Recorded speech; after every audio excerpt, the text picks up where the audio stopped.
Bonjour, nous reprenons la lecture du chapitre 17 du livre des Nombres en entrant dans cette fameuse histoire mythique dont nous avons parlé la dernière fois, c'est-à-dire en acceptant de faire nôtre cette histoire et en faisant le pari qu'elle a, telle qu'elle nous est racontée, une sagesse de vie à nous transmettre en tant que fils de cette tradition nous-mêmes, tout goyim que nous soyons. Alors, on a vu la dernière fois que la question « est-ce que ça s'est réellement passé comme ça ?» c'est-à-dire journalistiquement parlant, n'a pas lieu d'être. Ce n'est pas l'objectif des rédacteurs. En revanche, à la question « s'est-il tout de même passé quelque chose de cet ordre ?» Eh bien, il faut répondre « oui », dans la mesure où aucune mémoire ne peut subsister si elle n'a pas de substrat charnel qui l'a initié. S'il ne s'était vécu à la base aucun événement marquant, on ne voit pas pourquoi ni comment les rédacteurs auraient imaginé de telles intrigues qui, comme on dit, ne s'inventent pas. Donc, il s'est bien passé quelque chose de cet ordre. On se souvient à tout le moins que l'époque du désert, pour ceux qui sont sortis d'Égypte, s'est prolongée au-delà de ce qu'elle aurait dû. On sait qu'il y a eu des révoltes contre le leader du groupe, à savoir Moïse. Révolte et errance dont on se raconte les aventures de génération en génération parmi les fils d'Israël, en plus de toutes les autres traditions ancestrales qui remontent jusqu'au premier patriarche. Et c'est donc ce matériel, entre guillemets, que les scribes juifs, en exil, récoltent minutieusement pour le mettre par écrit. Ils vont relier tout ça à travers leur propre inspiration, non pas tant celle d'un seul scribe, mais celle de tout un groupe, réunis chaque jour, on peut l'imaginer, à la synagogue, à travers de longues discussions, un travail de concertation et de décryptage à propos de toutes ces histoires dont, dans le fond, on comprend de mieux en mieux qu'elles n'en forment qu'une seule. L'histoire avec un grand H dont ces scribes ont conscience qu'ils en recueillent à présent les fruits. Mieux encore, qu'ils en poursuivent l'épopée dans la mesure où tout ce qui est raconté ici illumine ce que eux-mêmes, en tant que fils d'Israël, ont à vivre dans le moment qui est le leur, comme ces mêmes récits vont illuminer ce que leurs descendants auront à traverser jusqu'à aujourd'hui. Voilà, c'est ça l'histoire sainte, l'histoire à part, une histoire de salut portée par les pères et dont les fils sont convoqués à recueillir les leçons pour se sentir charnellement appartenir à ce peuple comme à une famille qui se construit génération après génération encore une fois. Et surtout, ne pas détourner cette famille de son éternelle destinée nuptiale avec Hachem, son époux. Donc, à présent, alors qu'on vient de raconter au chapitre 16 la tentative de révolution menée par Korach, et puis étouffée dans l'œuf par Hachem, eh bien l'histoire se poursuit, à travers une problématique très concrète. Que va-t-on faire des cassolettes des 250 pauvres gars qui se sont crus autorisés à revendiquer un sacerdoce commun à la place d'un sacerdoce institué ? Alors là apparaît un personnage qu'on a déjà vu dans la même situation, après la tragédie de Nadab et Abihu, et qu'on va charger à nouveau de nettoyer le terrain. Il s'agit de l'un des deux derniers fils de Aharon, à savoir Éléazar, un nom qui signifie « qui a le secours de Dieu ». Alors lui, pour le coup, est bien prêtre, au point que c'est même lui qui prendra la relève à la mort de son père pour devenir grand prêtre. Et quand on sait que l'un de ses propres fils, qui s'appelle Pinchas, se fera le champion du zèle pour Hachem, on verra ça dans un prochain chapitre, eh bien on comprend que cette famille de fidèles parmi les fidèles tiennent ici le premier rôle, de sorte que l'histoire s'articule patiemment, mais sûrement, sur l'axe de la fidélité. Et on a là le message essentiel du retour d'exil. Si nous sommes partis en diaspora loin de la terre, c'est que nous avons été infidèles. Pourtant, dès le commencement, Hachem nous a convoqués à la fidélité, à l'obéissance sans compromis, et c'est ce que représente la figure de Aharon et de ses fils, qui ont été les premiers travaillés de l'intérieur au feu de cette fidélité. Alors bien sûr, il y a la figure incomparable de Moïse. Mais comme on l'a déjà dit, Moïse n'est à l'origine d'aucune descendance particulière. Moïse, c'est le temps des fondements, c'est le temps du Midbar, sur lequel rien ne peut refluer désormais. Imaginez une descendance de Moïse qui, à un moment ou à un autre, rompe avec l'impératif de fidélité et tout refluerait négativement sur le patriarche en personne. Donc c'est impossible. Moïse appartient vraiment et exclusivement au temps de la Torah, au temps du désert, comme par ailleurs les patriarches fondateurs depuis Abraham jusqu'à Yosef. Ça, c'est un patrimoine, c'est le patrimoine d'Israël indétrônable. Le patrimoine mythique sur lequel tout le reste de l'histoire va s'édifier et contre lequel tous les Hitler de la Terre resteront impuissants. En revanche, il y a un principe qui naît dans la Torah et qui assure la continuité avec l'histoire, et c'est le sacerdoce dynastique de la lignée de Aharon. Une lignée qui est comme le filin qui a été ancré dans la Torah et à laquelle tout est amarré, toute l'histoire d'Israël, et en particulier, à partir de l'exil, l'histoire du judaïsme. Donc, les cassolettes qui contiennent les brasiers d'encens, ayant été touchés par le feu divin, les voici saintes, nous dit-on. Pourquoi ? Eh bien parce que le feu qui a mangé ceux qui voulaient pratiquer les offrandes n'était autre que le feu de Hachem, ce feu qui agrée les sacrifices. Ce feu de sainteté qui, selon qu'on est élu ou non pour ce service, produit soit une élévation en faveur de l'offrand, soit sa mort si l'offrand n'est pas prêt. Et dans la mesure où ce feu de sainteté sanctifie tout ce qu'il touche, eh bien, d'une part, il a sanctifié les 250 hommes qui en sont morts faute d'être préparés à un tel embrasement, et puis d'autre part, eh bien, il a sanctifié les 250 cassolettes qui contenaient les brasiers d'encens. Du coup, qu'est-ce qu'on va en faire ? Eh bien, sur ordre de Hachem, on va les fondre pour en recouvrir non pas tant l'autel que le moule en bois de l'autel pour servir de signe, dit la fin du verset 3.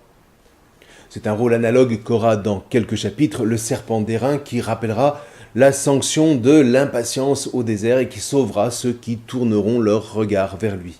On y reviendra en son temps. En tout cas, on a là un aspect important du mémorial. Non seulement Hachem sauve son peuple en rachetant ses premiers-nés de l'Égypte et en l'en faisant sortir, mais il le sauve aussi de son Égypte intérieure, à savoir ce péché de convoitise qui ne porte pas seulement sur des biens matériels, mais bien sur l'élection sur laquelle le pécheur voudrait mettre la main. Et là, on touche un sujet essentiel sur lequel il est temps de dire quelques mots. Rappelons-nous la révolte de Korach. C'en est trop de vous, car toute la communauté, tous sont saints, et Hachem est au milieu d'eux. Pourquoi vous érigez-vous en autorité sur l'assemblée de Hachem ? C'était au chapitre 16. Donc, la rébellion est fomentée contre l'élection, au nom de la sainteté de tout le peuple, ce qui pose nécessairement la question du rapport entre élection et sainteté. Alors d'abord, qu'est-ce que l'élection ? On peut la regarder de deux points de vue, du point de vue de Hachem, et puis du point de vue du peuple, du point de vue de l'homme. Du point de vue de Hachem, l'élection consiste en une initiative absolument première. Rappelons-nous par exemple Moïse, Moïse. C'est par cet appel que commence toute l'histoire que nous lisons depuis le livre de l'Exode. Le buisson ardent, c'est cette théophanie qui est première. Raison pour laquelle, du point de vue de l'homme, elle est imprévisible et a priori incompréhensible. Pourquoi Moïse et pas un autre? Pourquoi là et pas ailleurs? Pourquoi à ce moment-là et pas à un autre? Mystère. Vous voyez, le mystère, c'est vraiment ça. C'est ce dont l'origine ou la cause, si vous préférez, nous échappe absolument. Et s'il y a une dimension sacrée qui est associée au mystère, eh bien c'est au sens où il y aura toujours cette dimension originelle du mystère qui nous échappera, de sorte que personne ne pourra jamais mettre la main dessus pour se l'approprier, à l'instar de Korach vis-à-vis de l'appel propre de Moïse. Mais d'ailleurs, c'était déjà le cas avec Myriam. Eh bien, l'élection, qu'il s'agisse des patriarches ou du peuple, est de l'ordre du mystère, au sens où elle pose comme un fait l'antériorité absolue du choix inaliénable de Hachem pour Moïse et à travers Moïse pour Israël. Dit autrement, avant que Moïse soit élu ou avant que le peuple soit élu, il y a d'abord et avant tout Hachem qui élit, Hachem qui choisit, sans avoir besoin de justifier cette élection devant les hommes qui ont alors à découvrir que cette élection souverainement libre d'un autre à leur rencontre n'est pas contre eux, mais pour eux, sans autre raison que la vie qui se déploie en eux dans le cadre d'une libre rencontre. Et c'est ça qui est paradoxalement tellement difficile pour les hommes, que cette élection ne puisse en aucune manière faire l'objet d'un droit. Aucun homme n'a droit à l'élection, ce que revendique précisément Korach, qui devient de ce point de vue l'éponyme de tous les révolutionnaires de l'histoire. Voyez, quelque part, la fameuse déclaration des droits de l'homme se présente comme un refus de l'élection. Alors, je sais que ce genre de propos peut choquer, mais comprenons bien. Tous les hommes naissent libres et égaux en droit, certes, mais d'où vient cette liberté et d'où vient cette égalité? Comment sont-elles inscrites dans notre nature? Qui pose cette règle? Moi, du seul fait que je sois un homme? Mais alors c'est terrible, parce que ça signifie que personne ne m'appelle, personne ne me choisit. Je suis jeté là, comme dit le philosophe Heidegger, pour qui l'homme n'est qu'un être pour la mort. Je ne suis rien, et c'est tragique. Et c'est précisément ce tragique qui va tourmenter des Nietzsche, des Camus, des Sartre, etc., qui sont tous des penseurs du néant et de la révolte. Au point que le seul acte par lequel l'homme puisse revendiquer ultimement sa liberté, face à l'absurdité de la vie, dira Camus, eh bien c'est le suicide. C'est charmant. Voilà ce qu'il écrit dans le mythe de Sisyphe en 1942. Quel est donc cet incalculable sentiment qui prive l'esprit du sommeil nécessaire à sa vie? Un monde qu'on peut expliquer même avec de mauvaises raisons est un monde familier. Mais au contraire, dans un univers soudain privé d'illusions et de lumière, l'homme se sent un étranger. Cet exil est sans recours puisqu'il est privé des souvenirs d'une patrie perdue ou de l'espoir d'une terre promise. Ce divorce entre l'homme et sa vie, l'acteur et son décor, voilà proprement le sentiment de l'absurdité. Tous les hommes saints ayant songé à leur propre suicide, on pourra alors reconnaître sans plus d'explication qu'il y a un lien direct entre ce sentiment et l'aspiration vers le néant. Ce que Camus appelle des hommes saints, eh bien ce sont des hommes qui refusent évidemment la pensée d'un être divin à l'origine du monde et proposant à ce monde un chemin d'élévation. Et là, vous voyez, l'homme est à la croisée des chemins, ce que le Deutéronome a anticipé depuis des lustres et que je ne cesse de vous rappeler quand Hachem dit à la fin de l'errance dans le désert, « Vois, je mets devant toi la vie ou la mort, la bénédiction ou la malédiction. Choisis donc la vie pour que vous viviez, toi et ta descendance. » Voyez, la réponse a précédé Camus et tous les penseurs du néant qui refusent de s'y soumettre au nom de cette autodétermination de soi par laquelle ils définissent la liberté intrinsèque à tout homme dans la ligne de Descartes dans ses méditations métaphysiques. Alors si encore ils gardaient leurs réflexions pour eux-mêmes, on se dirait que c'est triste, mais sans trop de conséquences. Le problème, c'est qu'ils lancent ces idées à des esprits comme vous et comme moi, qui ne sommes absolument pas prêts à les porter, ne serait-ce que pour les discuter. Et ce faisant, sans doute ces auteurs ont-ils l'impression de faire progresser leurs contemporains, comme Korach, avec la communauté d'Israël. Et c'est vrai qu'il y a quelque chose d'exaltant à revendiquer la liberté ou l'égalité. Seulement c'est drôlement exigeant. Nietzsche, Sartre, Camus et consorts savent pertinemment que cette liberté leur promet une plongée abyssale dans le néant de l'absurde. Mais le peuple, lui, ne le sait pas. Il ne sait pas que le bonheur que lui promettent cette liberté et cette égalité ne sont qu'un miroir aux alouettes, et il s'y précipite, ou on l'y précipite, si vous voulez. C'est tellement attirant, ce petit bout de miroir qui brille de mille feux, sauf que c'est l'entrée d'un filet mortel. Alors si je vous dis tout ça, c'est pour que vous sentiez que Moïse et la Torah nous sont donnés précisément pour que nous ne donnions pas audience aux sirènes dont le chant vise à entraîner les marins dans le gouffre de la mort et de la détresse. Il nous faut vraiment choisir d'écouter la voix de Hachem, c'est-à-dire le Christ pour les chrétiens, parce que cette voix est un appel à la vie. C'est un appel à la vraie vie. Un appel dont l'origine, c'est vrai, nous échappe, mais un appel d'élection. Hachem nous a choisis. Il n'est pas contre nous, mais pour nous, dira saint Paul.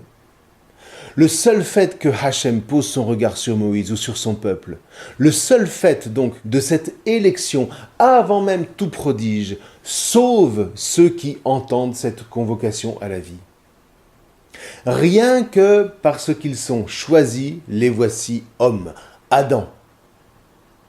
Et donc en marche vers un salut, vers une délivrance qui conduit à des noces. N'oublions jamais ce principe de vie. Je n'existe que si quelqu'un m'appelle à l'existence. Quelqu'un m'appelle, donc je suis. Et cet appel, voilà l'essence de l'élection qui vient toujours mystérieusement d'un autre que moi. Je ne peux pas plus m'appeler moi-même que je ne peux forcer l'autre à m'appeler. L'origine de l'appel m'échappe autant que tout autre que moi m'échappe. Tout appel véritable est donc avant tout un mystère, et donc un étonnement qui est la porte de la joie. Donc vous voyez, en définitive, avant que l'homme soit élu, il y a Hachem qui élit, qui choisit. Voilà le premier pas de l'élection qui est ipso facto un salut et immédiatement une convocation à la rencontre à côté de laquelle est complètement passé Korach et tous ceux qu'il a inspirés ou qu'il inspirera encore dans l'histoire des hommes. Au nom de quoi ? De la présomption, de la convoitise, de la peur du mystère, une peur, une frayeur même dont la seule issue n'est en définitive que le suicide annoncé. Non pas comme une simple fuite, entendons-nous bien, mais comme une ultime et désespérée affirmation de soi. C'est absolument terrible. Alors après, chacun est libre. Moi, en ce qui me concerne, je choisis la joie qui consiste à écouter cet appel à la vie. Mais j'ai bien conscience qu'en vous disant ça, je passe pour un dangereux ringard aux yeux du monde désenchanté.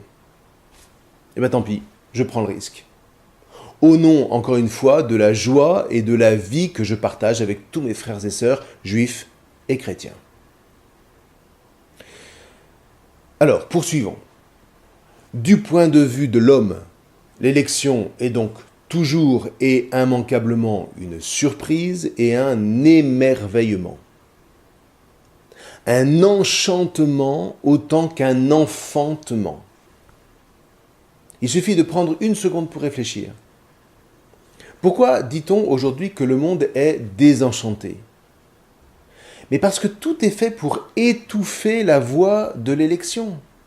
Bruit sempiternel dans les rues, dans les écouteurs, incitation incessante à la consommation, tintamarre médiatique et j'en passe et j'en passe. Tout est fait pour qu'aucune voix d'élection ne puisse être entendue. pour instaurer l'ordre des zombies, puisque un zombie, c'est un être qui est là sans que personne ne l'ait jamais appelé à exister. Il n'existe pas, il erre. Pas de passé, pas d'avenir, chantait Johnny Rockford dans Starmania.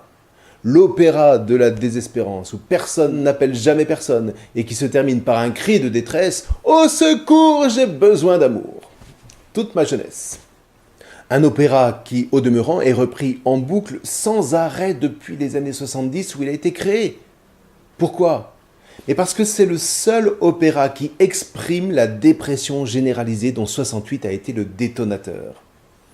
On a refusé le passé et on a endetté l'avenir. On a refusé d'être appelé et on a cru que ça y était. On était tous égaux, tous libres de faire ce qu'on voulait.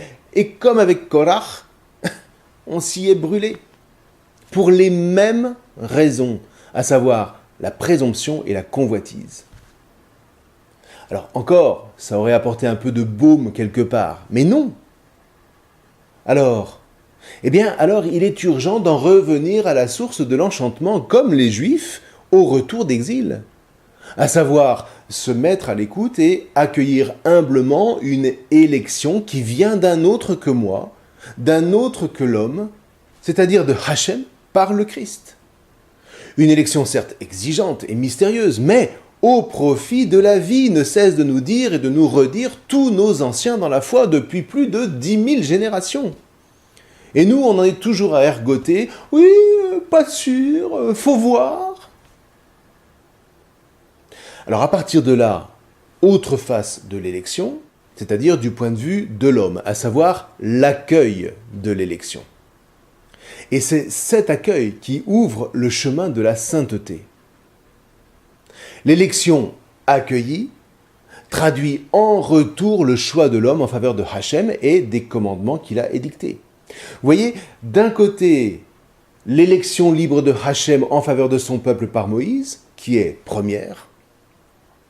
De l'autre, le choix non moins libre de l'homme, mais qui est second, en ce qu'il accueille cette élection et en accepte le cadre qui n'est autre que le cadre de l'alliance, le cadre des noces. Korach a donc tort de dire que le peuple est saint tout en excitant ce même peuple à rejeter Moïse, parce que Moïse est le sacrement de l'élection première de Hachem, par laquelle naît la liberté de l'homme à s'engager, à tout mettre en œuvre pour rencontrer Hachem en plénitude. Dit autrement, d'abord, Hachem élit, choisit gratuitement son peuple, puis il descend au milieu de lui. C'est la fin du livre de l'Exode. Ce faisant, il l'appelle à se préparer à une rencontre par l'obéissance à la loi de pureté, et la sainteté est alors possible, non pas tant comme un droit ou un acquis, mais comme le fruit toujours étonnant de ce travail intérieur de purification que commande la Torah. Et ça, c'est le livre du Lévitique. Alors évidemment, ceci pour les Juifs.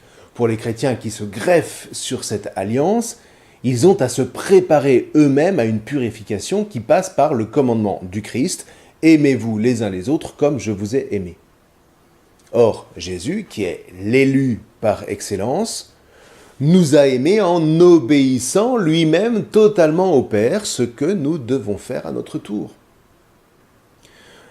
Vous voyez, le baptême est pour les chrétiens le signe de l'élection qui a été étendue aux nations. C'est leur mère des roseaux à eux, si vous voulez, qui les fait entrer dans un travail exigeant sur eux-mêmes pour répondre librement à l'appel libre du Père par le Christ. Et la participation au sacrement est le signe de notre choix d'entériner cette élection, mais un choix, encore une fois, qui sera toujours second, qui sera toujours une réponse par rapport au mystère de l'élection inscrite dans la chair du monde par le Christ Jésus. C'est cette participation à la vie des sacrements qui permet cette rencontre inouïe de Dieu avec l'homme, Adam, et c'est cette rencontre qui prend nom de sainteté. Donc, véritablement, cette sainteté n'est en rien un état. Elle ne fait l'objet d'aucune revendication dans le style des droits de l'homme. La sainteté, c'est une grâce. C'est la grâce d'une rencontre possible entre deux libertés qui font le choix de se donner, de se livrer l'une à l'autre pour qu'adviennent en Christ les noces éternelles. Voilà la joie de la sainteté. Et elle passe par des hommes particuliers comme Abraham, Yitzhak, Yaakov, Yosef, Moïse, Aharon, puis Yehoshua, Shmuel, David, et puis les prophètes et tous les justes jusqu'au Christ, Yehoshua. Jésus, en qui Dieu est la dame, pour le coup, se rencontre à une profondeur telle qu'ils ne font plus qu'une seule chair, comme le fruit des épousailles. Et puis après lui, tous les saints qui entendront l'élection qui retentit par le Christ pour la transmettre, pour en rayonner au milieu des nations, notamment à travers la vie des sacrements et la proclamation de la foi, pour maintenir vive une espérance dont la charité est le signe le plus lumineux. Et pour qu'advienne dès ici-bas la joie de la sainteté qui enchantera le monde et qui le fera entrer dans l'éternité. Donc oui, tu as tort, Korach, de déclarer le peuple saint en voulant débouter Moïse, parce que tu déracines l'arbre pour le réduire à l'état d'allumette, c'est-à-dire des petites flamèches qui vont s'éteindre aussitôt qu'allumées et qui se consumeront jusqu'à n'être plus qu'un tas de cendres. Et c'est pour ne jamais oublier que ce chemin de révolte contre l'appel qui fait vivre est un chemin de mort que toutes les cassolettes de ceux que la prétention a réduit à l'état d'escarbille sont fondues et plaquées sur le bois de l'autel. Pour ne jamais oublier que le feu qui sanctifie ceux qui ont accueilli l'élection est aussi le feu qui va anéantir ceux qui voudraient s'en emparer en refusant la primauté du mystère porté par les figures, c'est-à-dire les premiers qui ont répondu à l'élection sans jamais mettre la main dessus. En d'autres termes, les hommes les plus humbles que la terre ait portés, à commencer par Moïse, dont la figure a été élevée à son sommet par le Christ Jésus, le sauveur de tous les hommes, l'époux par excellence. Alors tout cela, évidemment, est trop rapidement dit, encore une fois, j'espère que je ne vous ai pas perdu, mais vraiment, attention à toutes les fois que nous prétendrons détenir une vérité au détriment de l'Église, au détriment de l'Écriture, au détriment du Christ ou de Moïse. Soyons humbles, fuyons la prétention comme la peste. Alors nous ne serons peut-être pas parfaits aux yeux des hommes et de leur morale sans miséricorde, mais nous le serons aux yeux de Dieu, parce que nous aurons tout fait pour accueillir son élection. Voilà la perfection de l'homme. Voilà ce qui fait un homme, c'est-à-dire savoir accueillir l'appel d'un autre, c'est-à-dire accueillir le mystère de l'autre. Pas si simple, mais en cela consiste précisément le véritable salut. Ça n'est qu'une fois cet appel accueilli que nous pourrons espérer la sainteté. Une sainteté dont par ailleurs nous vivons déjà en Jésus, le Christ, mais qu'il nous faut à chaque instant entériner dans l'humble soumission à son commandement par lequel toute la Torah est résumée. Aimez-vous les uns les autres comme je vous ai aimé. Là se trouvent accomplis les deux plus grands commandements de toute la Torah. Écoute Israël, Hachem est ton Elohim, Hachem est un. Aime Hachem ton Elohim de tout ton cœur, de toute ta nefesh, c'est-à-dire de toute ton âme, et de toute ta force. C'est au Deutéronome au chapitre 6. Et aime ton prochain comme toi-même, c'est au livre du Lévitique au chapitre 19. C'est ce qu'a vécu Jésus, c'est ce dont il a rayonné, c'est ce qu'a vu et contemplé Moïse sur le mont Horeb, et c'est ce vers quoi toute la Torah est orientée. Nous ne pouvons pas être saints sans Jésus, mais nous ne pouvons pas suivre Jésus si nous ignorons Moïse. Voilà, Korach, ce que ta présomption a failli anéantir, à laquelle seule l'humilité de Moïse a su répondre pour que ne soit pas perdu le plus grand trésor de l'histoire des hommes, pécheurs certes, mais sauvés par le Dieu de l'élection par qui leur est offerte la grâce de la sainteté. Alors, je vous laisse sur ces considérations. Nous verrons la suite du chapitre la prochaine fois. Je vous remercie.